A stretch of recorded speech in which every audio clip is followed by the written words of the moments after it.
हाय दोस्तों, आप सभी को हमारी YouTube channel DC study point में बहुत बहुत स्वागत है।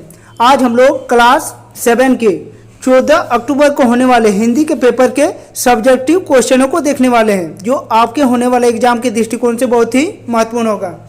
इसीलिए आप लोग आज के हमारे इस वीडियो को आप लोग शुरू से अंत तक देखें और हाँ, अपने दोस्तों को भी ज़्यादा से ज़्यादा शेयर करें। तो चलिए दोस्तों, अब देर न करके एक एक करके उन सभी क्वेश्चनों को देखते हैं।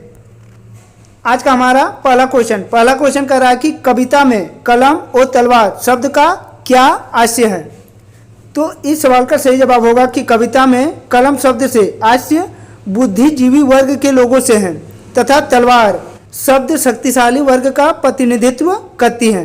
कलम विचार उत्पन्न करती है, वही तलवार साम्राज्य स्थापित करती है। हमारा अगला क्वेश्चन नंबर 2 कह रहा है कि विचारों के जलते अंगारों का क्या भाव है। तो इस सवाल का सही जवाब होगा कि कलम विचार एवं तर्क रूपी अग्नि पैदा करती है। कलम से लिखी रचना में विचारों को झंझोर देने की ताकत होती है। इसे पढ़कर दिमाग में कुव्यवस्था के प्रति असंतोष उत्पन्न होती है। हमारा अगला क्वेश्चन कह रहा है कि अक्षर की तुलना चिंगारी से क्यों की गई है। तो इसका सही आंसर होगा कि कलम साधने वाले बुद्धिजीवी होती है। यह वर्ग सही एवं गलत को पहचानता है।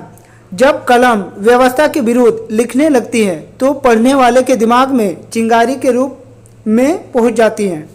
तब महाविस्फोट होता है और कुव्यवस्था भयानक विस्फोट में स्वाहा हो जाती है। इसीलिए अक्षर की तुलना चिंगारी से की गई है।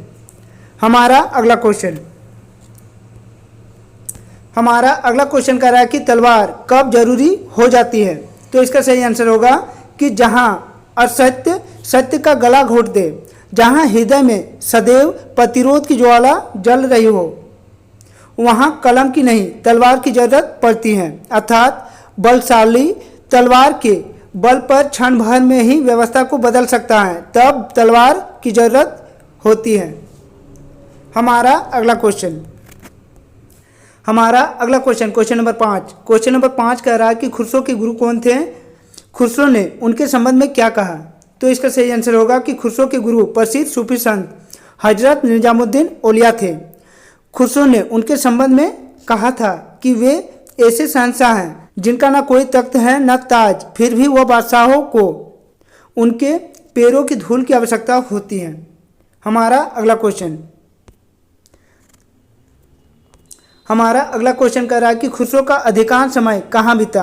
उन्होंने किस किस राजवंश का उत्थान पतन देखा।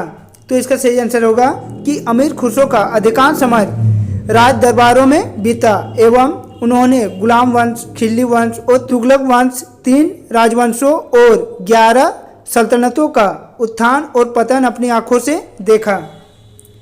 हमारा अगला क्वेश्चन कह रहा है कि खुसरो ने भारत का गुणगान किन शब्दों में किया है। तो इसका सही आंसर होगा कि खुसरो ने अपनी रचना में भारत का गुणगान इस प्रकार किया है कि भारत में ज्ञान का भंडार है, संगीत यहाँ का फल फूल पशु पंछी आदि इस देश को महान बनाती हैं, प्राकृतिक दृश्यों के कारण यह देश स्वर्ग से भी बढ़कर है। हमारा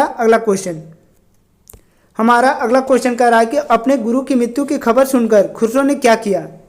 तो इसका सही आंसर होगा कि अपने गुरु की मृत्यु की खबर सुनकर खुसरो ने अपने कपड़े फाड़ डाले, मुंह पर राख मल ली और पीर की समाधि पर जाकर रोते हुए दोहा पड़ा, गोरे सोवे सेज पर, मुख पर डाले केस, चल खुसरो घर अपने रेन भई चौ देश।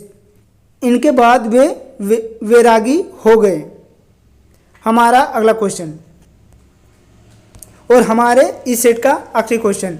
अगला क्वेश्चन कह रहा है कि आपके विचार से गुरु और शिष्य का रिश्ता कैसा होना चाहिए। तो इसका सही आंसर होगा कि गुरु और शिष्य के बीच एक गहरा रिश्ता होता है। गुरु शिष्य में हृदय से स्नेह होता है, वही शिष्य गुरु को श्रद्धा से देखता है। शिष्य पर गुरु के जीवन आदर्श का प्रभाव झलकता है। तो दोस्तों, यदि आप लोगों को आज का हमारा ये वीडियो अच्छा लगा हो तो हमारे इस चैनल को सब्सक्राइब कर ले और बेल आइकन को दबा ले। और हाँ, आज के हमारे इस वीडियो को आप लोग अपने दोस्तों के साथ ज़्यादा से ज़्यादा शेयर करें। तो चलिए दोस्तों, और एक नए वीडियो के साथ फिर मिलते हैं, तब तक के लिए बाय।